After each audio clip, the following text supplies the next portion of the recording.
ফারজানা। কি ব্যাপার মিলন, তুমি হঠাৎ আমার সামনে এসে দাঁড়াইছো? কিছু বলবা? নাও চিঠিটা ধরো। কি লেখা আছে এতে?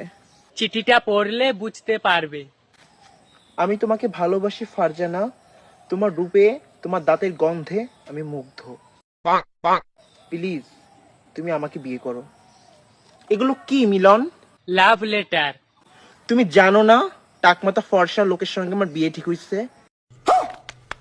আমার হাজবেন্ড বিদেশে থাকে, ফরেনার। ও ডক্টর, ইঞ্জিনিয়ার, টিচার সবকিছু। আর তুমি কি করো? খান বংশের মেয়ের সঙ্গে তুমি প্রেমের সম্পর্ক করতে আসছো, বিয়ের সম্পর্ক করতে আসছো। এটা মনে রেখো, আর নিজের লেভেলে কাউকে বিয়ে করে নাও, ওকে? ডিসকাস্টিং। ফারজানা, আমার কথাটা একবার শোনো। ফারজানা।